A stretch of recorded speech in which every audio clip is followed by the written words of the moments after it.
ఓం శ్రీ గణేశ శారద మాతృశ్రీ గురుభ్యం నమ. ఆదిత్యాయ చ సోమాయ మంగళాయ బుధాయ చ గురుశుక్ర శనిభ్యశ్చ రాహవే కేతువే నమ. మిత్రులారా, ఈరోజు మనం 2026 జనవరిలో ధనురాశి వారి రాశి ఫలాలు ఎలా ఉన్నాయో తెలుసుకుందాం.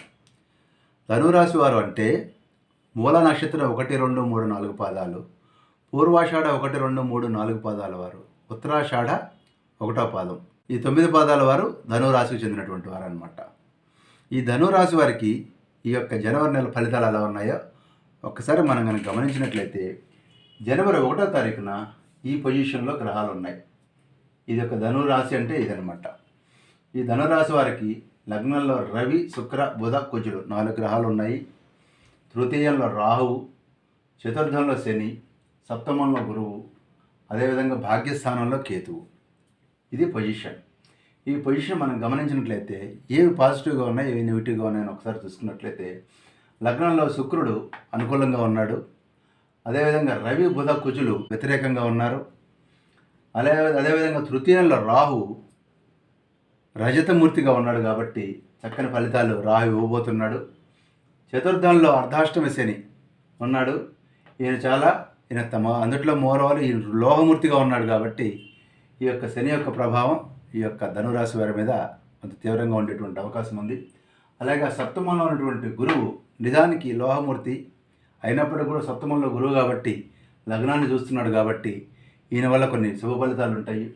అదేవిధంగా కేతువు రజతమూర్తిగా ఉండి భాగ్యంలో ఉన్నాడు.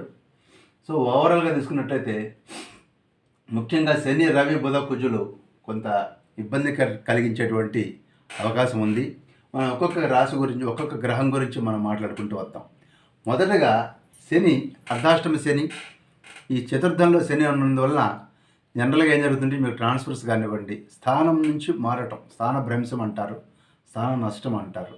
అన్ని పెద్ద మాటలు చెప్పుకోకపోయినా మీ సీటు మారే అవకాశం ఉంది ఆఫీస్లో, లేదా సెక్షన్ మారే అవకాశం ఉంది, లేదా మీకు ఆఫీస్లో కానివ్వండి, అలాగే ఇల్లు మారేటువంటి అవకాశం ఉంది, కొత్త ఇంటికి షిఫ్ట్ అయ్యే అవకాశం ఉంది, కొంత అలాగే మదర్కి కొంచెం సిక్ అయ్యేటువంటి అవకాశం కూడా ఈ యొక్క ధనురాశి వారికి కనపడుతోంది.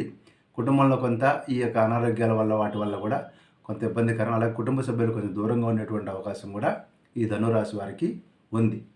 అదేవిధంగా రాహు యొక్క ప్రభావం కనుక చూసినట్లయితే, రాహు తృతీయంలో రజతమూర్తిగా ఉన్నాడు. అదేవిధంగా ఈ కుజుడు ఎవరైతే ఉన్నారో ఈయన కూడా లగ్నంలో ఉన్నాడు. బాగా ఖర్చులు పెట్టడం కానివ్వండి, అలాగే కొంచెం ఇన్ఫెక్షన్స్ కానివ్వండి, అలాగే ఈ యొక్క ఉష్ణము, పైత్యము, జ్వరము ఇలాంటి సమస్యలు, అలాగే భార్యతోటి కానివ్వండి, పిల్లలతోటి కానివ్వండి, ఇంట్లో చిన్నటువంటి తగాదాలు, గొడవలు ఇవన్నీ కూడా చాలా ఇన్కన్వీనియంట్గా ఉంటుంది ఈ కుజుడు యొక్క ప్రభావం వలన. అదేవిధంగా రవి కూడా లగ్నంలో ఉన్నాడు. ఇతని వలన కూడా కొంత ధన నష్టము, ఖర్చులు, అనారోగ్యము, వేళ తప్పినటువంటి భోజనాలు ఇలాంటివన్నీ ఉంటాయి. అదేవిధంగా బుధుడు కూడాను సిమిలర్గా అకాల భోజనానికి కారణమవుతాడు. అలాగే దుష్ట సహవాసం మీకు కలిగేటువంటి అవకాశం ఉంది. అలాగే బంధువులతోటి ఇబ్బంది, దురాలోచనలు, దుష్టజన సాంగత్యము, అంటే చెడ్డవారితోటి మీకు ఫ్రెండ్షిప్ అయ్యేటువంటి అవకాశం, ఇవన్నీ నెగిటివ్ లక్షణాలు, ప్రాబ్లమ్స్ ఉన్నాయి. కానీ ఇదే సమయంలో మనం కొన్ని పాజిటివ్ పాయింట్స్ కూడా మనం చెప్పుకోవాలి. ముఖ్యంగా శుక్రుడు ఒకరిలో ఉన్నందువల్ల చాలా వివాహకాది శుభకార్యాలు జరగటం కానివ్వండి, అదేవిధంగా భోగభాగ్యాలు, అలాగే స్త్రీ సౌఖ్యము, వైవాహిక జీవితంలో కొంత సంతోషము, కార్యసిద్ధి, ధనలాభము, కుటుంబ సౌఖ్యము, చక్కని భోజనం, విందు వినోదాలు కూడా ఈ యొక్క శుక్రుడు ఇస్తాడు. ఏమండి, ఓ పక్కనేమో అర్ధాష్టమి శని అంటున్నారు, కుటుంబం నుంచి దూరంగా ఉంటున్నారు, ఓ పక్కన శుక్రుడు లగ్నంలో ఉన్నాడు, కుటుంబ సౌఖ్యం అంటున్నారు. ఇది ఎలా సాధ్యం అంటే ఎవరిచ్చే ఫలితాలు వాళ్ళు ఇస్తున్నప్పుడు ఈ రెండు కలిపి కాంపెన్సేట్ అయ్యి మనకు రిజల్ట్ ఇస్తాయి. అంటే ఇప్పుడు అకాల భోజనం చేస్తారు అన్నాను, అకాల భోజనంలో విందు భోజనం చేస్తారు. విందు భోజనం చేసేసరికి అకాలంలో చేసేసరికి డైజెషన్ ప్రాబ్లం వస్తుంది. డైజెషన్ ప్రాబ్లం వచ్చినప్పుడు దానికి కారణం రవి 1లో ఉన్నాడు కాబట్టి ఏం డైజెస్టివ్ ప్రాబ్లం ఇస్తాడు. శుక్రుడు విందు భోజనం పెడతాడు. అలాగే శని కాళ్ళ తెప్పట, మీరు ఫంక్షన్కి వెళ్తారు, కార్ ప్రాబ్లం వస్తుంది, వెహికల్ ప్రాబ్లం వస్తుంది, బండి దోయాల్సి వస్తుంది, నడవాల్సి వస్తుంది, ఇలా అనమాట. అంటే ఒక పక్కన సంతోషం పొందుతుంటారు, ఒక పక్కన సమస్యలు వస్తూ ఉంటాయి అన్నమాట. ఈ విధంగా కాంపెన్సేట్ చేస్తుంటాయి ఒక గ్రహాన్ని ఇంకో గ్రహానికి. ఎవరిచ్చో వాళ్ళు ఇస్తూనే ఉంటారు, కానీ మనమే అర్థం చేసుకోవాలన్నమాట ఎవరి వల్ల ఏ ప్రాబ్లం వస్తుంది అనే విషయాన్ని. ఈ విధంగా నేను చెప్పినట్టుగా శుభగ్రహాల గురించి మనం మాట్లాడుకున్నప్పుడు ఈ రాహు ఈ విధంగా శుభాలు ఇచ్చినప్పుడు మరోపక్క సప్తమంలో ఉన్నటువంటి గురువు కూడాను కుటుంబ సౌఖ్యాన్ని, కుటుంబ వృద్ధిని, భార్యా సుఖాన్ని, అలాగే పుత్ర సంతానాన్ని, పుత్ర ప్రాప్తిని, అదేవిధంగా వ్యవహారంలో జయము, వృత్తిలో అభివృద్ధి. ఇందాకన్నాను చతుర్థంలో ఉన్నటువంటి శని మీకు ట్రాన్స్ఫర్ చేసే అవకాశం ఉందండి అన్నాను. అదే టైంలో సప్తమంలో ఉన్నటువంటి గురువు ట్రాన్స్ఫర్ చేసినప్పుడు కూడా అక్కడ మీకు మంచి పేరు తీసుకొచ్చేటువంటి ప్రయత్నం చేస్తాడనమాట గురువు. ఈ విధంగా ఒకళ్ళనొకళ్ళు కాంపెన్సేట్ చేసుకుంటూ ఉంటారనమాట గ్రహాలన్నీ కూడా. ఈ విధంగా మొత్తం మీద ఫస్ట్ హాఫ్లో ఓవరాల్గా కొంత నెగిటివ్గా ఎక్కువ భాగం దాదాపు 45 నుంచి 50% మీకు అనుకూలంగా ఉండగా ఒక 50% ఇబ్బందికరమైనటువంటి పరిస్థితులు ఉండగా క్రమంగా 13వ తారీఖు వచ్చినప్పుడు ఈ యొక్క శుక్రుడు లగ్నం నుంచి 2వ స్థానంలోకి వస్తాడు.